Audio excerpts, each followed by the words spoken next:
come to the end of this year, we are, of course, embarking on, in 2010, another election year.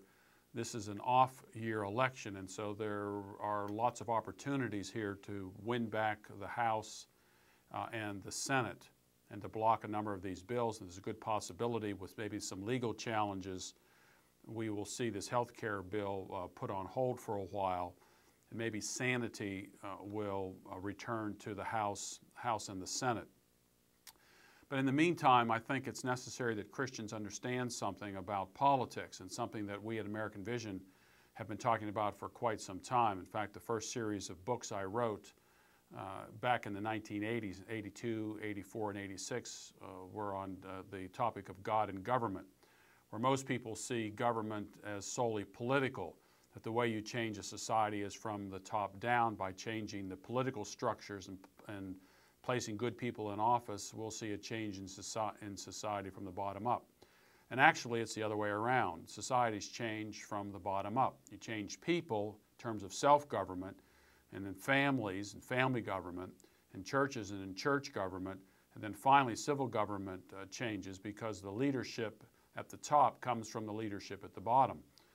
You find a couple places in Scripture where this is true. We find this in Exodus chapter 18, where leadership was determined based upon how people acted as individuals. So what was their character? How did they act? How did they govern at a lower level? We find something very similar in 1 Timothy chapter 3, where the qualifications for an elder in a church is based upon how an individual governs himself and how he governs his family.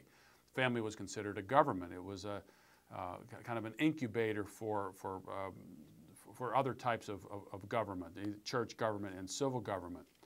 And since most people during that period of time were not really involved politically, could not be involved politically, the only lower form of government that was possible was church government.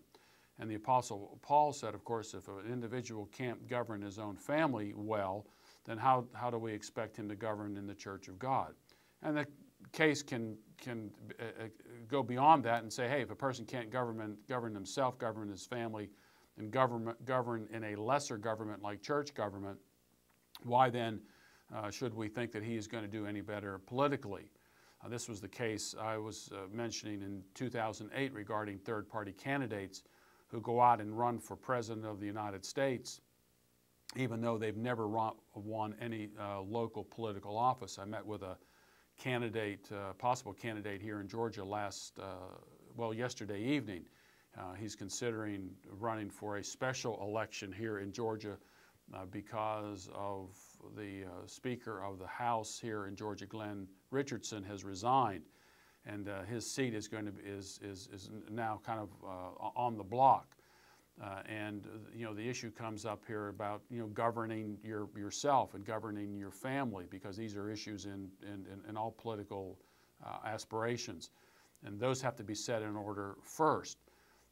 And so what we're finding in our society today, even among conservative Christians, is we have this idea that somehow if you give power to the top, we're going to see things change at the bottom, and that is not the way things work.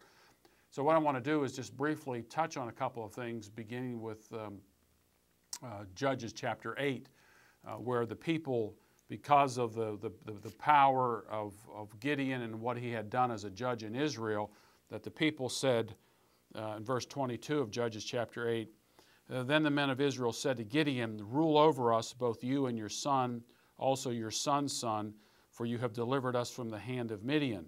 That is, they didn't just want a king, they wanted a dynasty. They wanted the Gideon family to rule.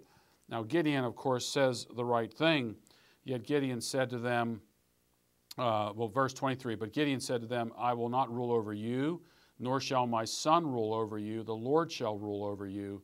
Yet Gideon said to them, I would request of you that each of you give me an earring from the spoil, for they had gold earrings because they were Ishmaelites. And they said, we will surely give them. So they spread out a garment, and every one of them threw an earring there before his spoil, from his spoil. and the weight of the gold, and it goes on to this and so forth. And Gideon made it into an ephod and placed it in a city, Ophrah, and all Israel played the harlot with it there, so that it became a snare to Gideon and his household. Even though Gideon gets things right, and this is part of the problem with a number of conservatives, they get things right. They go in there and they talk the great conservative game, and they talk about limited government. They talk about how we need to lower taxes and how we need to remove corruption. But once they get in there, they become corrupted by the power and the money. The Republican establishment comes to them and says, hey, if you want to get reelected the next time along, then you need to go along with what we have to say here, because this is an issue of power. We get power here. We get to retain ourselves over many, many years. You end up retiring with a very good salary, with a very good pension, and then you can go back into government. And by going back into government, you can be a lobbyist, and you can continue to make all this money. And so there is part of the Gideon in terms of campaigning. Look, we need to get back to the basics. We need to get back to the Constitution. At the same time, once they get into power, they end up becoming corrupted. Not all of them, but many of them do. It was this particular passage in Judges chapter 8, 1 Samuel chapter 8, where you finally see the culmination of this, where the people in Israel wanted a king like all the other nations. And also in Matthew chapter 22, where Jesus says you must render unto Caesar the things that are Caesar's, and unto God the things that are God's.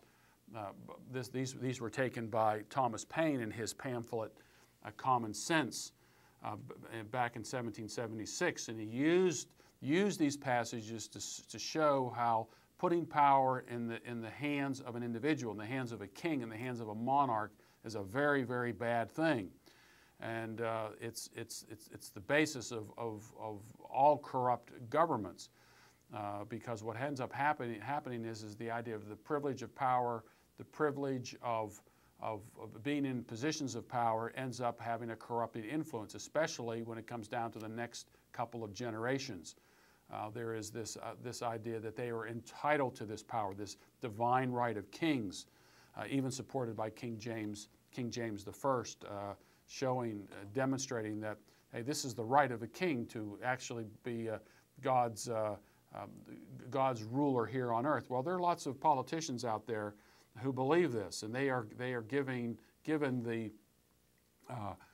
this power as a gift, and that power as a gift is designed to help the people. And so, if taxes need to be raised and if restrictions need to be put on people's freedom, that's for the people, and that is what the divine right of kingship was all about.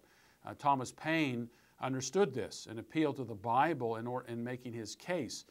Now, there are some historians who say that if Paine had not appealed to the Bible in making his case, his pamphlet Common Sense really wouldn't have had much of an impact. So Gideon gets it right in that God is the one who ultimately rules and puts the individual and it puts the government under the nature of that godly rule. But you see very early on here that there were those, even within Gideon's own family, who were corrupted and saw how politics became the vehicle for power. And this is Abimelech. And what he did, he went out and creates a false god, in verse 33 in chapter 8. And then it came about as soon as Gideon was dead that the sons of Israel played the harlot with the Baals and made baal-berith their god. Baal-berith is the spirit of compromise. Baalism coupled with the covenant. And this is what we as Christians must avoid when it comes to politics. To understand that politics is not here to save us. Politics is designed to do the governmental thing in a civil capacity, and that capacity is very limited.